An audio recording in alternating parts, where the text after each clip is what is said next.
Alright, here's an interesting little animal, and I do mean little. It's the subcompact Ford Fiesta, and it has a really compact 1-liter 3-cylinder engine under the hood with a turbocharger. It's a new engine for this model year.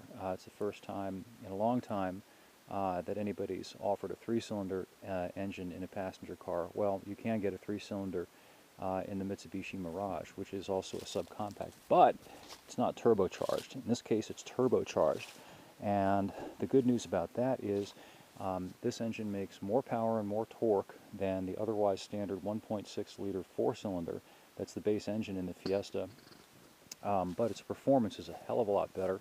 It does 0 to 60 in about 8.7, 8.8 seconds versus about 10, well 9.5, 9.6 or so with the 1.6 engine, and it gets considerably better gas mileage, well into the 40s on the highway, nearly as good as the Mitsubishi Mirage, which is a pretty decent little A to B appliance, but it's extremely slow and not a whole lot of fun to drive.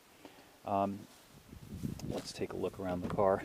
No, actually, let's go to the front first. One of the things that I like about the Fiesta, aside from its good mileage and very good performance, is it's kind of got this neat mini-me Aston Martin looking front clip. Ford has used this design on a number of its vehicles, including, of course, the Fusion.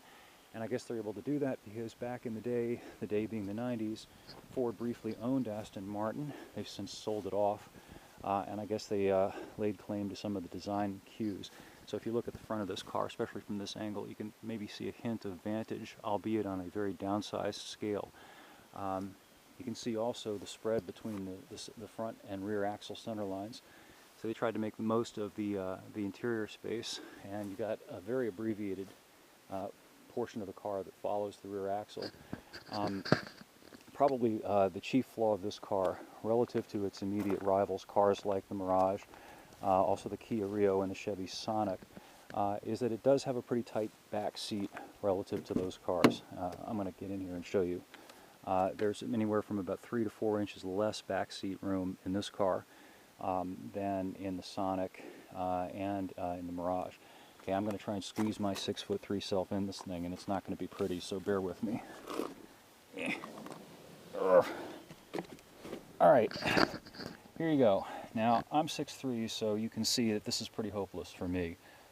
If you were about 5'7" or 5'8", this would be okay. But this really isn't too viable for taller adults. And also, headroom in this car, in the back, is pretty tight relative to some of the others in the segment. And the reason for that is, again, the sexy bitch good looks. You've got this fairly sloping roof line here, and of course that little bit of a slope cuts down on some of your headroom. Another thing about the car, and this is a hatchback, you can get this in both a sedan and a hatch. This is the hatchback, of course. There really isn't a whole lot of room back here. Now you can, of course, like you can in most other cars these days, you can drop these seats and you can make the most of the space, but if you really need a little bit more space, you might want to look at the Mirage. The Mirage has nearly 18 cubic feet. This has a little bit over 12. And I would definitely personally recommend going with the hatchback over the sedan, just because you do get a little bit more viable space with that than otherwise. This model also, this particular press car that I've got, has the super fuel economy package. That's what that badge is for. And that includes low rolling resistance tires with the plastic wheel covers, which I'm personally a big fan of for a car like this, not just for the fuel efficiency factor, but also because those tires are going to cost you less to replace, and they're going to last longer. And the other thing is, these nice plastic wheel covers are pretty cheap, or at any rate, they're a hell of a lot cheaper than an aluminum alloy wheel. So, you know, if you pop a curb and one goes flying off into the woods, go down to your Ford dealer, pop on another one, or you don't even have to do that, just drive around on the steel wheel. Something else that's kind of nice that Ford has incorporated in all of its cars is this capless fuel filler system. There's no cap. You just stick the nozzle in there, and that's it. You don't have to fuss with it. It's less messy. And as I mentioned in my review, which is up at epautos.com, you don't have to worry about the check engine light coming on because you failed to tighten the fuel cap properly, which is something that does happen in cars that do still have the conventional spin-on cap. Something that I'm not a huge fan of in this car, and in actually all current Ford cars, this Euro-style mirror. It's a two-piece, so you've got one view here and one view there. But if you kind of glance out of the car while you're driving and look at it, it can foul up your vision, or at least it looks kind of weird. I don't like it. You may like it, so that's a subjective thing. Something else that I'd like to see changed, not just on this car, but a lot of cars. You can see how it's got this front quarter glass here. Of course, it's fixed in place, and that's fairly common, particularly in smaller cars and compacts and small crossovers these days.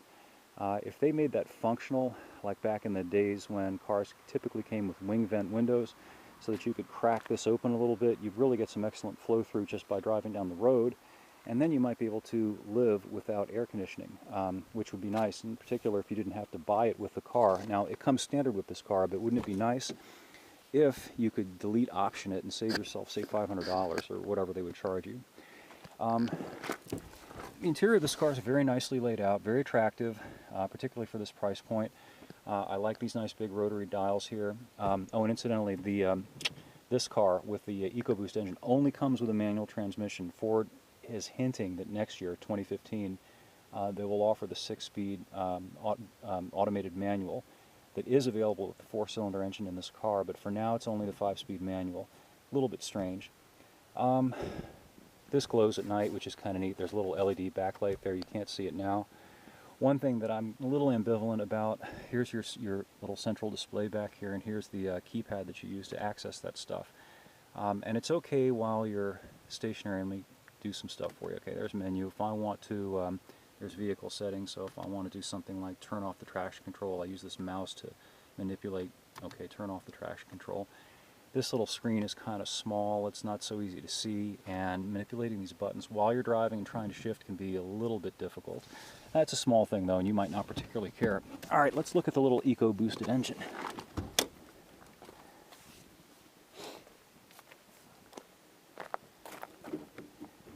And look at that, I managed to do it one-handed. Now let me get the prop rod up. Bear with me a second. Alright, there she is in all her glory. Look how little that is. You can almost feel like you could just reach in there and scoop the sucker out by hand. And I bet you probably could. This engine probably doesn't weigh more than a couple hundred pounds. I don't know. Well, maybe more than that. Here's your turbo, wastegate. Serviceability, though, I don't know. I was looking around for the oil filter. I could not find it. It might be underneath the engine. Can't say for sure. The serpentine belt is underneath here, underneath your air hose. Various other things. Might be a little bit of a chore to get to it. Well, your O2 sensor is accessible. Your battery is accessible. You're going to need some Torx heads to get out the air box. That's what that is. But overall, not too terribly bad. Let's close this up.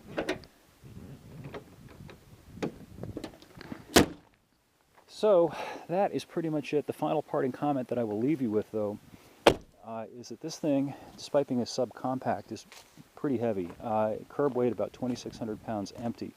And to put that in some perspective, the last car that had a 3-cylinder engine, compact car, other than the current Mirage, was the infamous Geo Metro that the GM sold back in the 90s. And a Geo Metro weighed about 1,800 pounds. So this car weighs nearly 800 pounds more than a Geo Metro. Of course, it's safer than a Geo Metro. If you pile into a tree, you'll probably survive. You might not have if you did the same thing with a Metro. On the other hand, with this fantastic engine and all the advances of today, including the low rolling resistance tires and the aerodynamic enhancements, this car would probably get 50 and maybe even 55 or 60 miles per gallon with even better performance if it weighed closer to 2,000 pounds than 2,600 pounds. So that's all I've got to say about that. The detailed review is up over at epautos.com. I hope you'll stop in and take a look and leave your comments, pro or con, and we'll catch up with you next time.